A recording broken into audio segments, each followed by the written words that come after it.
The Buddha sat in silence, his presence calming the disciples gathered beneath the shade of a sprawling banyan tree. A gentle breeze rustled the leaves, carrying with it the faint murmur of a stream flowing in the distance. Ananda, seated close to the Buddha, broke the silence with a question weighing heavily on his heart and mind. Master, why do we cling so tightly to the identities of our past? He asked with earnest curiosity and doubt. The Buddha opened his eyes slowly, his gaze steady yet compassionate as he began to speak with measured calmness. Ananda, within every person resides a story they carry, often believing it defines who they truly are, he said. These stories are woven from memories, attachments, and the roles we have played in the endless cycles of life, he continued. The disciples leaned closer, captivated by the quiet authority of the Buddha's voice as he shared his profound insight. Imagine a man walking through a dense forest, burdened by a heavy sack filled with stones he has collected, he said. He treasures these stones, believing they hold great value, though he never pauses to examine them closely, Buddha explained softly. The weight of the sack slows his steps, exhausts his body, yet he refuses to set it down, Buddha added patiently. The disciples exchanged thoughtful glances, beginning to sense the deeper truth hidden within the Buddha's parable of the stones. The stones represent the identities we cling to, titles, achievements, failures, and relationships, shaped by the past, Buddha continued gravely. As the man clings to his sack, so do we cling to these identities, fearing who we might be without them, he said. But tell me, Ananda, can a person run freely with a heavy burden clinging tightly to their back? He asked kindly. No, Master, Ananda replied, his brow furrowed as he considered the weight of his own attachments to past identities. The Buddha smiled gently and gestured toward the flowing stream, its waters glinting under the warm embrace of sunlight. Look at the stream, Ananda. Does it hold on to the water that has passed, or does it flow freely? He inquired. Ananda gazed at the stream, its tranquil movements conveying a sense of liberation and harmonious balance with the world. It flows freely, Master, never pausing or resisting the natural course of its path, Ananda replied, his voice contemplative. In the same way, Ananda, we must learn to let go of the past and flow with the present moment, Buddha said. As water sustains life through its journey, so do we evolve and grow by releasing what no longer serves us, he added. Another disciple, Devadatta, raised his hand and asked, Master, how can we release what feels so deeply ingrained within us?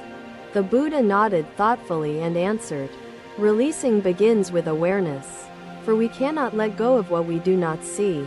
When a bird is tangled in a net, does it struggle blindly, or must it first see the threads binding it?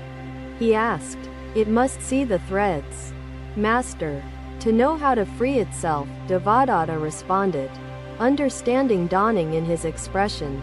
Exactly, Devadatta, Buddha said, our attachments are like these threads, binding us to identities we falsely believe define us.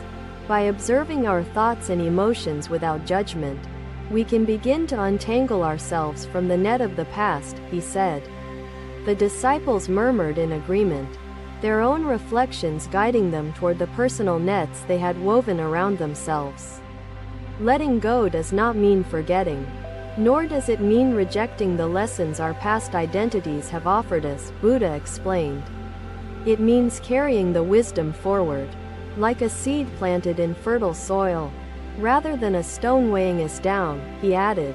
A soft sigh escaped the disciples as they felt the truth of the Buddha's words settle gently into their hearts. Master, what if we feel fear when releasing these identities?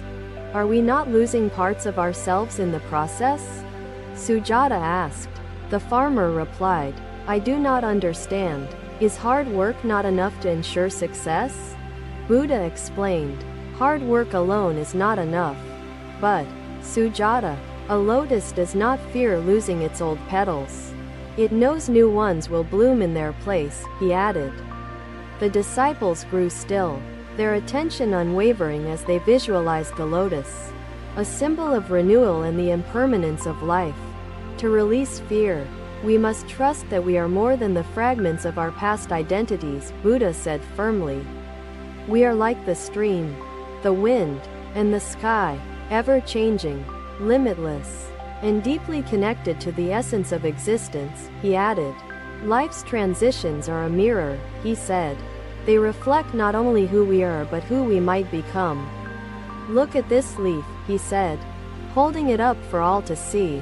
It has released the tree, yet it continues to dance.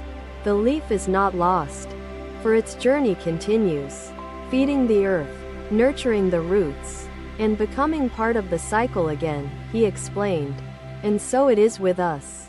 My disciples, the Buddha concluded. To release is to participate fully in the flow of life. The disciples sat in silence, their hearts and minds absorbing the profound simplicity and depth of the Buddha's teaching. Under the banyan tree, amidst the harmony of nature, the seeds of understanding were planted within each disciple's soul. The Buddha's gaze swept over his disciples, and he smiled softly, knowing they would each find their own path to freedom. The breeze carried his words far beyond the grove, echoing through the hearts of all who sought the truth of liberation. Another day, another lesson unfolded beneath the shaded canopy of the forest where the Buddha and his disciples gathered. The sun's rays filtered through the leaves, casting dappled patterns upon the ground as the breeze carried whispers of nature. The disciples sat in a circle, their expressions reflecting the anticipation of yet another profound teaching from their beloved Master. Sujata raised her hand and asked, Master, what if we fear losing ourselves by letting go of our past identities? The Buddha's gaze rested upon her, steady and calm, as he prepared to address the disciples' deepest fears and doubts. Imagine a pot filled with water. Sujata, he began. When the pot is shattered, does the water cease to exist? The disciples exchanged puzzled glances, grappling with the question posed by the Buddha's simple yet enigmatic imagery of the pot. The water does not vanish, Master, Sujata replied hesitantly, her voice betraying both curiosity and uncertainty about the deeper meaning.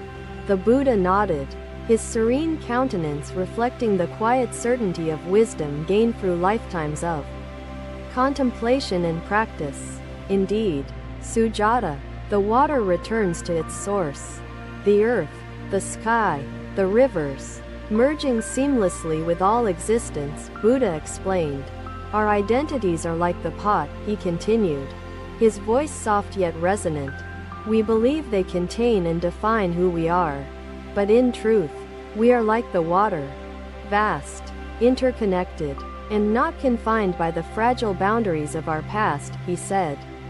The disciples leaned closer, sensing the profound significance of the Buddha's teaching, as it gently dismantled their illusions of permanence.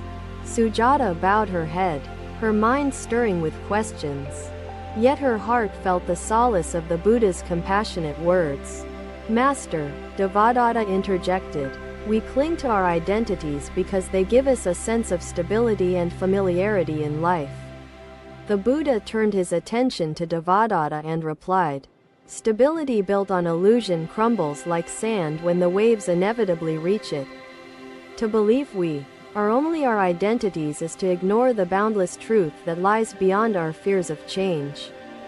Buddha added, the sound of a bird's song filled the grove, its melody reminding the disciples of the harmony within the natural world. Devadatta, imagine the bird perched on a branch. When the branch breaks, does the bird lose its wings? Buddha asked. No, Master, Devadatta answered, his voice thoughtful as he considered the resilience of the bird amidst the impermanence of the branch. Precisely, Buddha said, the bird trusts its wings, not the branch, for it knows the truth of its own strength. So must we trust the deeper essence within us, rather than the fragile roles we cling to for false stability, he added. The disciples grew quiet, each pondering the Buddha's words and reflecting on the branches they themselves depended upon for comfort. Ananda, seeking to understand further, asked, "Master, how can we embrace the unknown when it feels so vast and terrifying?" The Buddha's gaze softened as he replied, "Ananda, fear is the shadow cast by the mind when it resists its own liberation. Imagine a traveler, standing before a dark forest, afraid to enter because he cannot see what lies within," Buddha said. He hesitates at the edge, longing for the familiar path behind him, yet knowing he cannot turn back. Buddha continued, "But, Ananda, when the traveler steps into the forest, his eyes adjust, and he discovers paths he could not see before," he explained. "The unknown reveals itself when we face it with courage and trust. Just as the forest embraces the wandering traveler," he added. Ananda bowed his head, his thoughts unfolding like the petals of a lotus, reaching toward the wisdom of the Buddha's teaching. Sujata spoke again, her voice steady yet reflective. "Master, is it wrong to find comfort in the identities we have known?" The Buddha picked up a jasmine flower that had fallen nearby, its fragrance sweet and delicate in the morning air. "Sujata, this flower clings to the tree until its time comes to fall and join the earth below," Buddha said. "It does not resist the cycle of life, nor does it mourn its separation from the tree that once held it," he added. "So, too, must we honor the identities we have known, without clinging to them beyond their purpose and time," Buddha explained. "The flower is not lost when it falls, for its journey continues, nourishing the soil and sustaining life anew," he said. The disciples felt a quiet reverence for the flower's journey, its humble acceptance mirroring the truth of the Buddha's teaching. The breeze shifted, carrying the scent of jasmine and the sound of water rippling gently through the nearby stream. The Buddha's voice rose above the murmurs of nature, his words deliberate and timeless, as he guided his disciples further. To hold on to the past is to deny the infinite possibilities of the present moment, Buddha said. With quiet resolve, we are not bound by any single identity, just as the stream is not bound by the rocks it passes, he explained. To embrace the flow of life is to recognize the impermanence of all things and the interconnectedness of existence, he added. Sujata placed her hand over her heart, the Buddha's words resonating deeply as she reflected on her own fears and attachments. The disciples sat in silence, their hearts and minds unraveling the threads of their own stories, woven tightly with past identities. The Buddha's gaze swept over them, seeing the seeds of liberation taking root within their souls. As the lesson began to close, to free ourselves from the illusion of permanence, we must trust in the infinite truth that lies beyond identity, Buddha said. We are the wind, the sky, the earth, and the stars, boundless and connected to the essence of existence, he concluded. The disciples bowed deeply, their spirits renewed and their hearts lighter as they embraced the wisdom gifted by their master. And as the sun rose higher in the sky, the grove remained alive with the quiet flow of life and truth. Another day, another moment of learning unfolded as the Buddha gathered his disciples under the vast sky of the forest grove. The air was crisp with morning freshness, and the fragrance of blooming jasmine mingled with the soft hum of nature. The disciples sat silently, their hearts and minds prepared to receive the final teaching from their revered master. The enlightened one, the Buddha gazed at the horizon, where the first rays of sunlight embraced the earth, and began his profound lesson. The past is a teacher, Buddha said, his voice steady, but it is not the master of our lives or our freedom. His words echoed gently through the grove, stirring the thoughts of his disciples, who awaited the unfolding wisdom of his teaching. Our identities bind us to stories of what once was, hindering our ability to see the truth of impermanence, Buddha explained. The disciples nodded in quiet agreement, recognizing the weight of their own stories, which kept them tethered to the past. Imagine a traveler who encounters a broken bridge, Buddha began, his tone calm as he painted a picture of humanity's struggle. The traveler cries, lamenting the loss of the path he once knew, clinging to what can no longer support him, he said. But a wise farmer approaches and says, there is no need to mourn. Build a new bridge, or find another way forward, Buddha continued. The disciples leaned closer, captivated by the simplicity and depth of the parable. Their thoughts focused on their own broken bridges. The traveler listens, and in that moment, he sees that his sorrow comes not from the bridge, but his refusal to change, Buddha added. The grove fell silent, and the disciples reflected on the broken bridges of their lives, the attachments they held and feared releasing. Sujata, Buddha called softly, his gaze resting upon her. What would you do if your bridge broke? Would you turn back in despair? Master, Sujata replied, her voice steady yet thoughtful. I would seek another path forward, trusting the journey will guide me. The Buddha smiled warmly, seeing within Sujata the seeds of courage and understanding, which would guide her growth and liberation. To trust the journey is to release the fear of losing oneself. For we are not bound by any single path, Buddha said. As the sun rises and falls, so too must we accept the cycles of change that shape the flow of life, Buddha continued. Ananda, with his brow furrowed in thought, asked, Master, what if we cling to the past identities we fear leaving behind? The Buddha's gaze softened, and he replied, Ananda, clinging to the past blinds us to the infinite possibilities of the present moment. Imagine a child holding tightly to a kite, watching its string grow taut as the wind carries it higher, Buddha began. When the string breaks, the child cries, believing he has lost the kite, when in truth it has simply flown free, Buddha explained. To let go of the string is to release attachment, knowing the kite is not lost but continues its journey in the sky, he added. Ananda bowed his head, the imagery of the kite opening his heart to the truth of liberation through the wisdom of impermanence.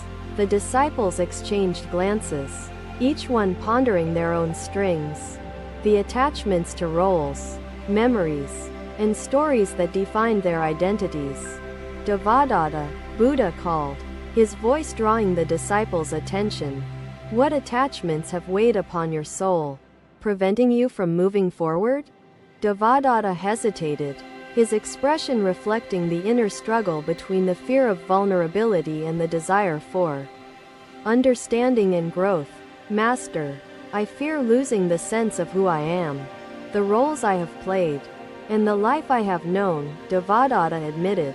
The Buddha nodded patiently and said, to lose is to gain, for what we release makes room for what is yet to come. Imagine a tree shedding its leaves in autumn. Devadatta, Buddha continued, does it mourn the loss? Or does it prepare for spring? It prepares for spring. Master, trusting the cycle of renewal will bring forth new leaves and blossoms, Devadatta replied. Thoughtfully. Exactly. Devadatta, Buddha said, his voice gentle yet firm. So must we trust the cycles of life, letting go to grow anew. The disciples sat in contemplation, their thoughts shifting toward the truth of impermanence and the liberation found in acceptance and trust. Master, Sujata spoke again, her voice steady. How can we honor the past without clinging to it for comfort and stability? The Buddha picked up a fallen jasmine flower, its delicate fragrance filling the air as he held it gently in his palm. Sujata, this flower nourished the tree while it grew, yet it continues to nourish the earth now that it has fallen, Buddha said. To honor the past is to carry its wisdom forward, like seeds planted in fertile soil. not stones weighing down the spirit, Buddha explained. The disciples gazed at the flower, its humble journey reflecting the essence of the Buddha's teaching on interconnectedness and renewal. To cling to the past is to resist the flow of life, while to honor it is to embrace change and growth, Buddha added. The breeze shifted, carrying the scent of jasmine and the sound of the stream. As the grove remained alive with life's harmony, the Buddha's gaze swept over his disciples, seeing the seeds of understanding planted within their hearts, preparing to bloom with liberation. To release attachment is not to forget or reject, but to find freedom in living fully in the present moment, Buddha said. We are not bound by the fragments of our past, for we are the wind, the sky, and the stars, he concluded. The disciples bowed deeply, their spirits renewed, and their hearts lighter, embracing the truth of impermanence and the flow of existence. As the sun rose higher in the sky, the grove remained alive with the quiet harmony of interconnectedness and eternal transformation. Thank you for watching. Buddha's teachings are always with you. Subscribe to our channel and we will see you in the next video.